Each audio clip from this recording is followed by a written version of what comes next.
Bonjour à chacun. Merci pour vos prières. C'est un message un peu solennel ce matin, donc c'est bon qu'il soit préparé dans la prière. Est-ce qu'on va avancer avec le Seigneur? Amen. Il n'y a que des amens? Alors on est au bon endroit. Avec le Seigneur, quand notre cœur est disposé, on avance. On avance de progrès en progrès, de gloire en gloire. Et c'est ce qu'on veut. Je pense que chacun, on peut regarder derrière nous et on peut dire « Waouh, Seigneur, tu as été merveilleux. Qu'est-ce que tu m'as fait avancer? Qu'est-ce que tu m'as fait maturer, grandir en toi ?» C'est extraordinaire. Et chaque moment peut-être plus pénible, il était doublement là. Il était doublement là parce qu'on avait doublement besoin de lui. Voilà notre Dieu, comme il est bon. Et on va encore avancer ce matin, on va grandir ce matin en regardant dans sa parole. Donc j'ai dit qu'on allait parler d'un sujet très important dans la vie d'un chrétien sérieux qui veut avancer. Vous savez, il y a des messages, il y a des sujets, ça nous encourage, ça nous fait du bien, ça nous booste, ou ça nous ajuste. Mais là, c'est un message qui est essentiel. C'est une base du royaume des cieux. Et on doit y prêter vraiment attention. On va parler du pardon. Et on va voir que ce n'est pas une option dans la vie d'un chrétien. C'est essentiel. Et pour dédramatiser le moment, on va parler plus précisément du bonheur d'être pardonné et du bonheur de pardonner. Parce que vous savez, quand Dieu nous dit quelque chose, quand il nous incite à faire quelque chose, c'est toujours pour notre bien. Il n'y a pas un commandement dans la parole qui ne soit pas pour notre bien. Alors s'il nous demande de pardonner, c'est pour notre bien. On va le voir ensemble. Alors pourquoi c'est un sujet essentiel? Comme j'ai dit, c'est la base du royaume des cieux. Si on est là, c'est parce qu'à un moment donné, on a été pardonné.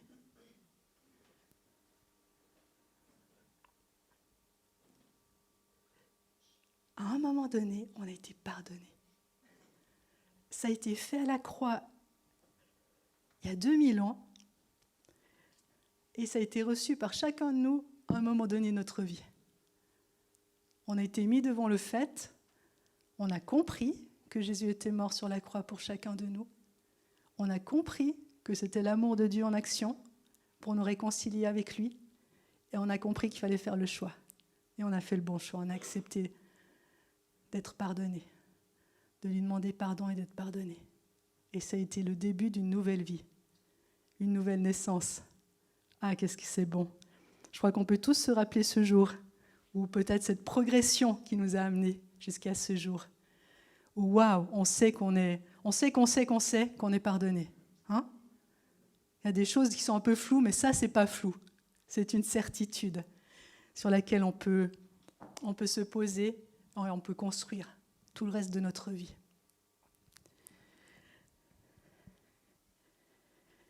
Christ est mort pour chacun de nous, il nous offre le pardon de nos péchés. On va le voir dans Éphésiens 1, verset 7.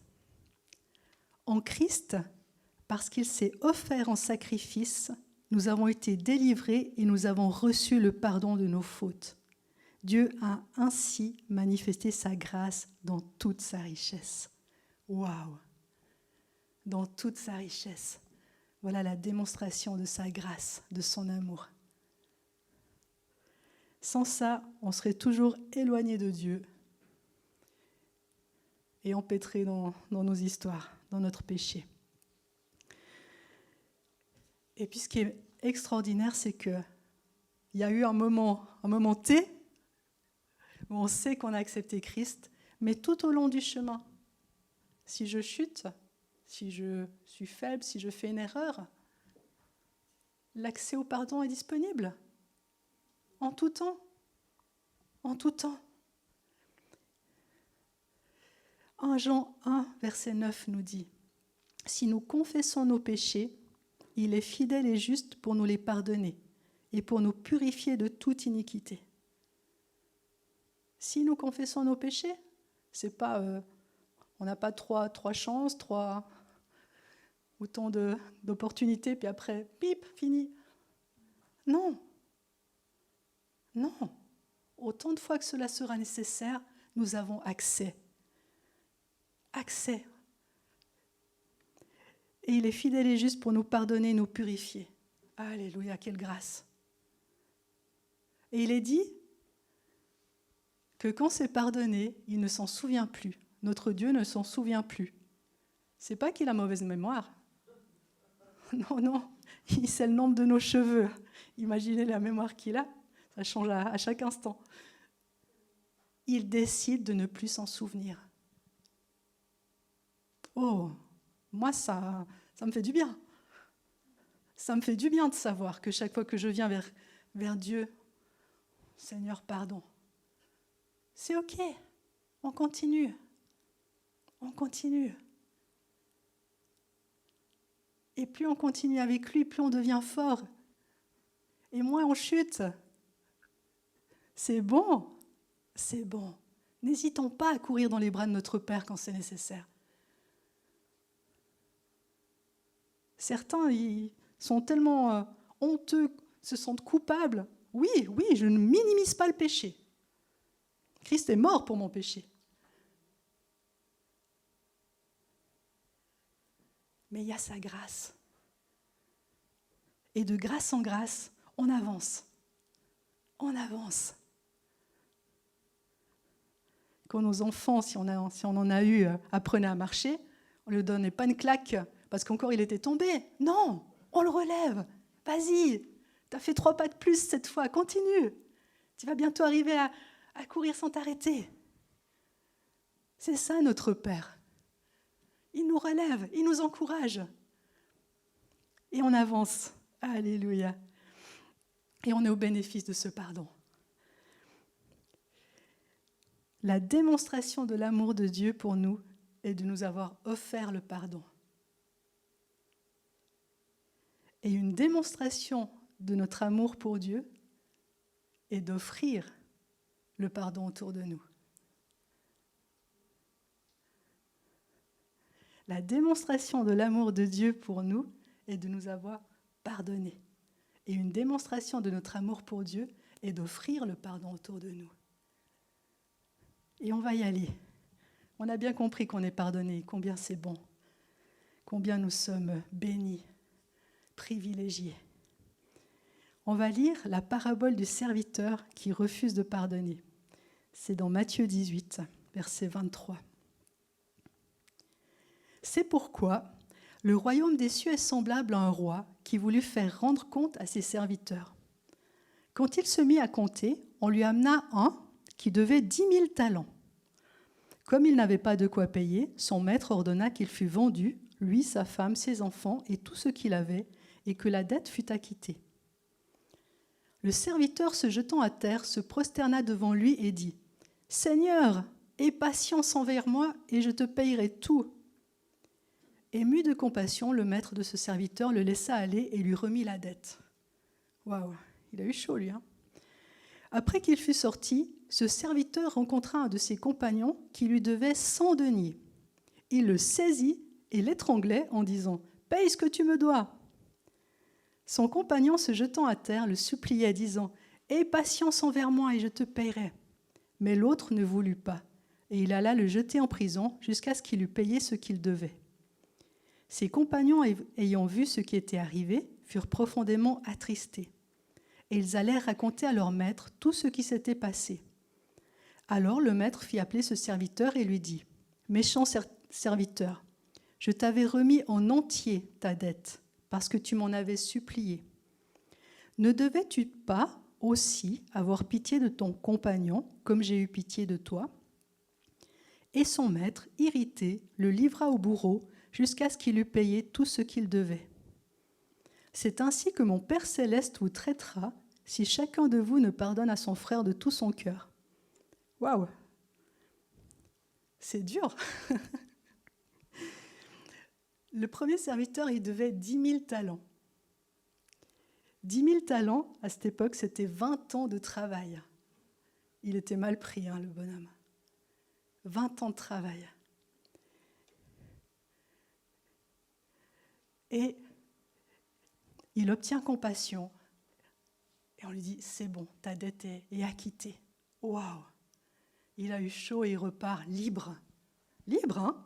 20 ans de travail qui devait payer, rembourser, et il repart libre. En chemin, il rencontre un ami qui lui doit 100 deniers. 100 deniers, c'est 4 mois de travail. Et il n'a aucune pitié. Il est juste pas en train de se dire qu'il a eu tellement chaud que tant pis pour ces 4 mois de travail, il va faire la même chose que ce qu'il vient d'obtenir. Faire grâce, faire miséricorde. Non, il a été méchant, sans pitié. Et il a tout perdu du coup. Tout perdu. Mais quel contraste! Est-ce que ça ne nous parle pas de tout ce que nous avons été pardonnés? Pour rappel, notre dette, c'était d'avoir péché contre Dieu. Et ce qui nous attendait, c'était d'être éloignés de lui pour l'éternité. Qu'est-ce qui peut nous offenser davantage que ça, que pour que nous ne pardonnions pas?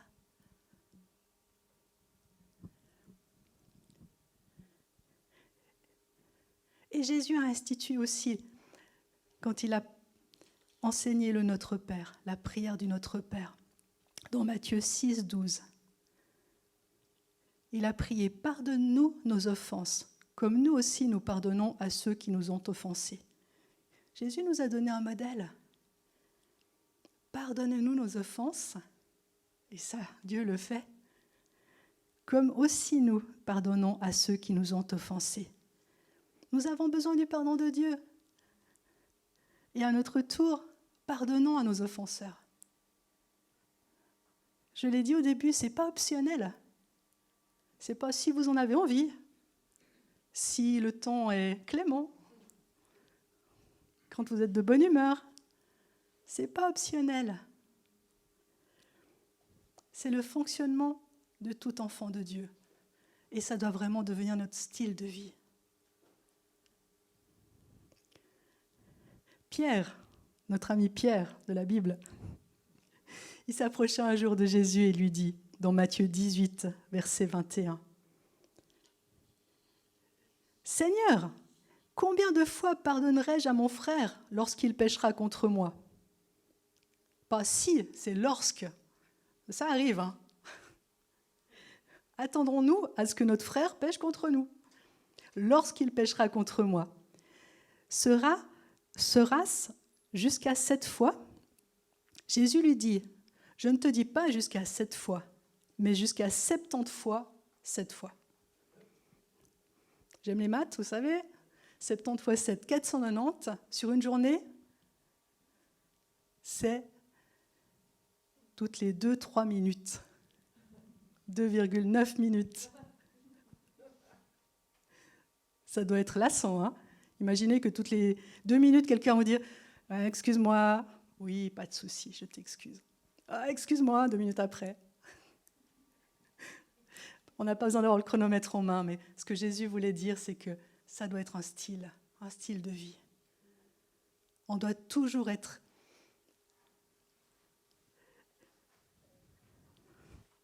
On doit toujours avoir cette volonté, être prêt à pardonner.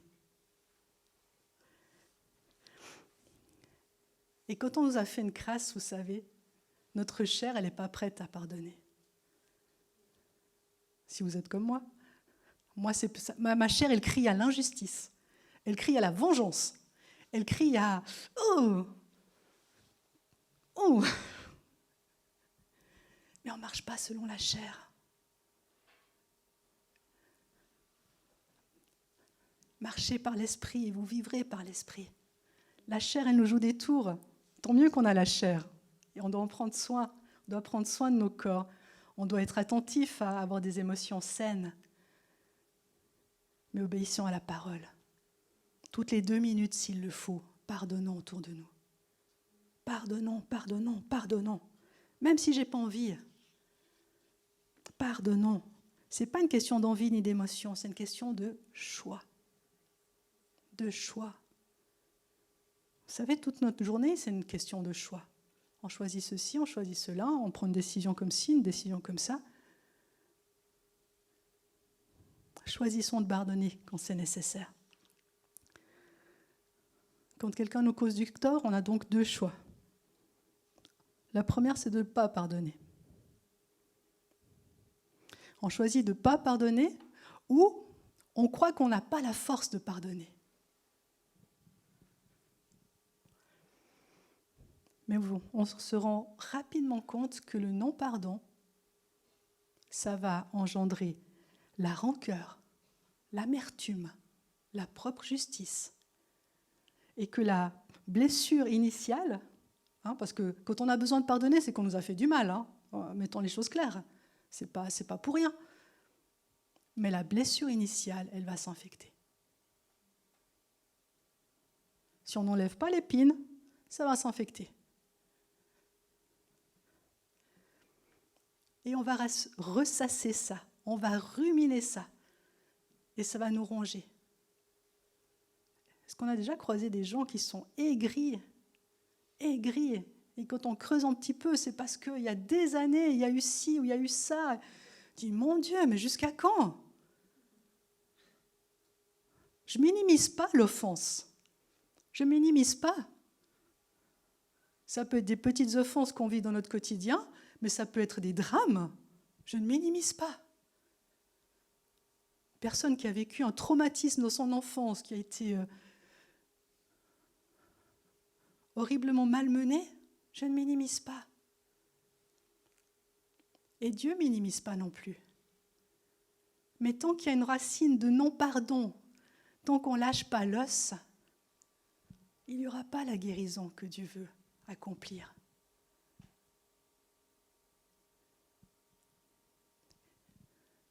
Et combien de fois on a des besoins de guérison dans des trucs du passé, mais que ce passé reste passé, qu'il ne vienne pas encore pourrir notre présent et peut-être encore pourrir notre futur. Libérons le pardon. Et ne croire qu'on n'a pas la force, c'est un mensonge. Parce que quand Dieu nous demande de faire quelque chose, il nous donne la force.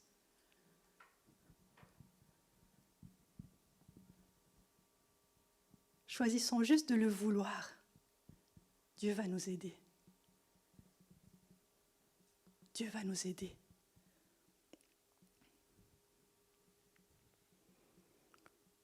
Le non-pardon peut nous rendre malades, physiquement. Physiquement, c'est prouvé scientifiquement.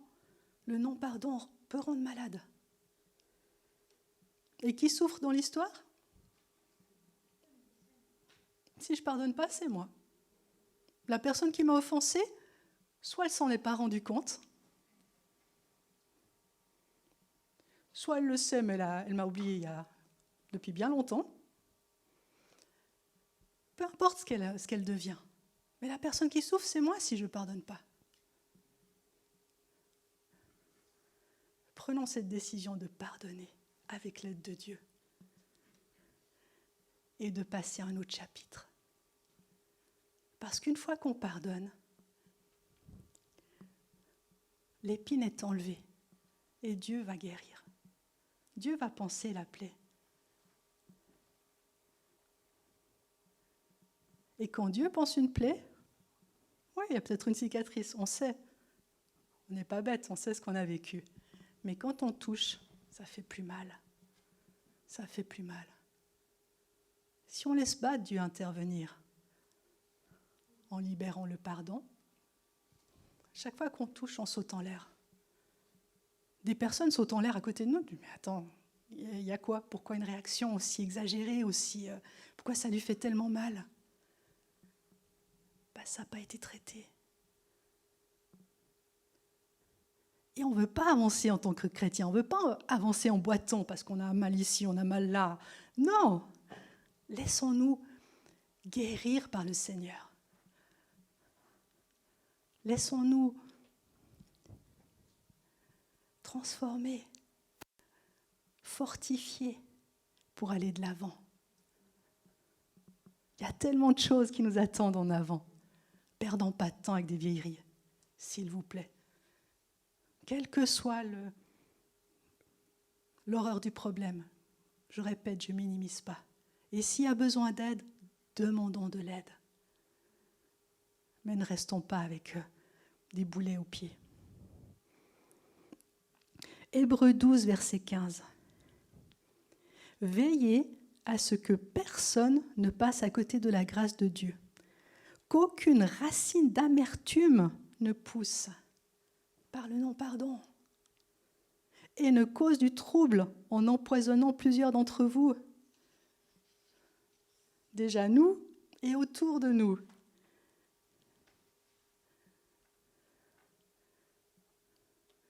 Nous et autour de nous. Si on est aigri, amer, on n'est pas agréable. Notre famille en souffre, nos collègues en souffrent, notre Église en souffre. Laissons-nous guérir et libérons le pardon. Libérons le pardon. Parce que le non-pardon s'adresse aussi à un obstacle entre notre cœur et celui de Dieu. S'il demande qu'on soit vraiment propre à ce niveau, qu'on pardonne, même toutes les 2 minutes, qu'on pardonne, c'est pour que notre communion reste intacte, reste à 100%.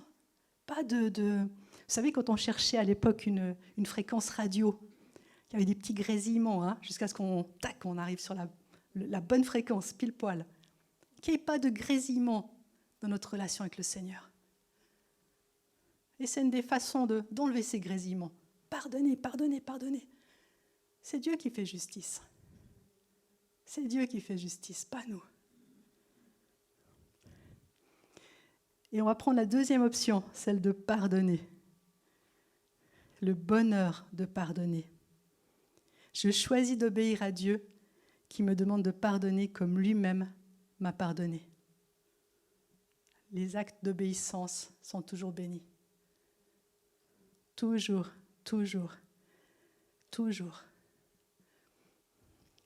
Des fois, on croit qu'en pardonnant, on accepte ce qui s'est passé.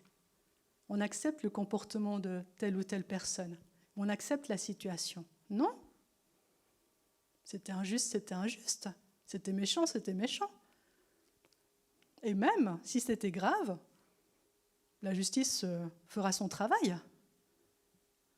Pardonner, c'est pas bobet, Quelqu'un qui doit répondre de ses actes, il va répondre de ses actes, La justice s'en occupera.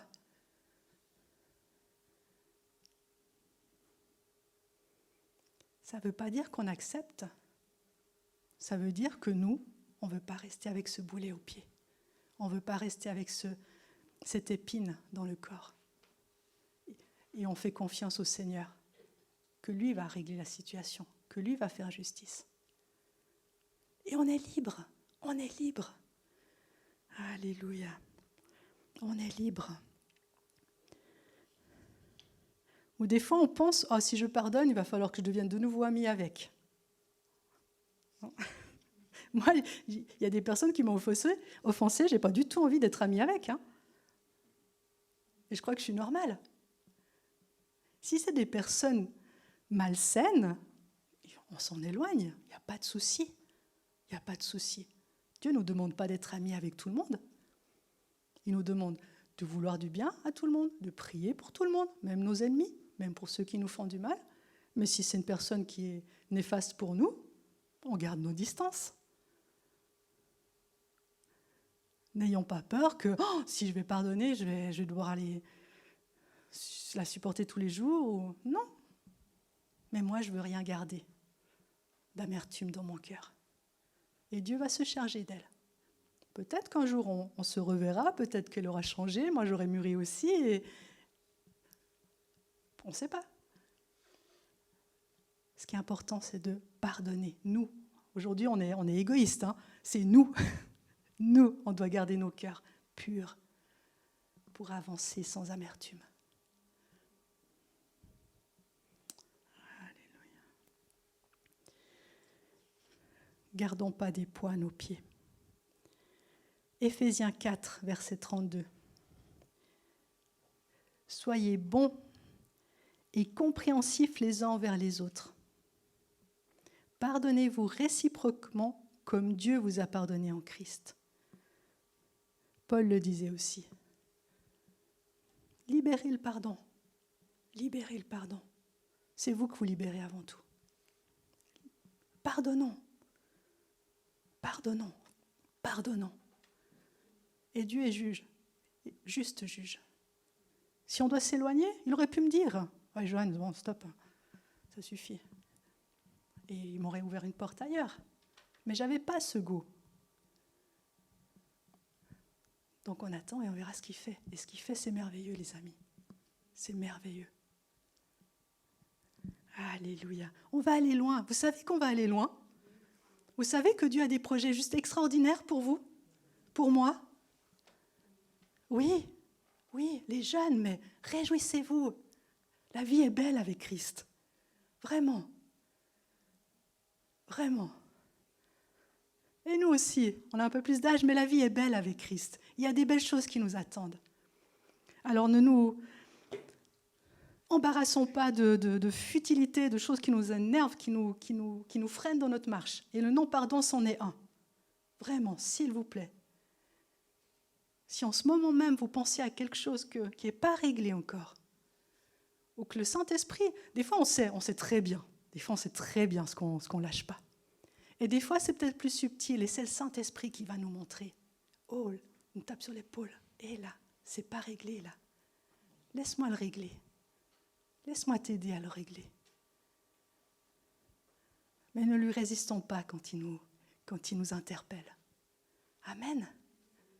Alléluia. Parce qu'il y a du bonheur à être pardonné et à pardonner. On va terminer, attendez, je vais vous montrer. Hop. J'en lâche ma Bible. Dans Romains, on va prendre Romains pour terminer. Romains 12. Romains 12, verset 18. S'il est possible, autant que cela dépende de vous, soyez en paix avec tous les hommes. Des fois, on n'y peut rien. Des gens, ils ne veulent pas la paix, ils ne veulent pas la paix. Mais autant que cela dépende de nous, soyons en paix avec tous les hommes. Ne vous vengez pas vous-même, bien-aimés, mais laissez agir la colère de Dieu. Car il est écrit « À moi la vengeance, c'est moi qui rétribuerai, dit le Seigneur. » Et verset 21, « Ne sois pas vaincu par le mal, mais vainqueur du mal par le bien. » Alléluia. Et on veut être vainqueur et même plus que vainqueur en Christ. Alléluia. Je ne vais pas terminer en priant, mais je crois qu'on va prendre la Sainte Seine et ce sera une bonne conclusion. Que cette Sainte Seine soit l'occasion de se remettre devant Dieu et de voir si tout est clean. Et si ça ne l'est pas, c'est l'occasion de régler la situation. Déjà avoir la volonté de la régler. Amen.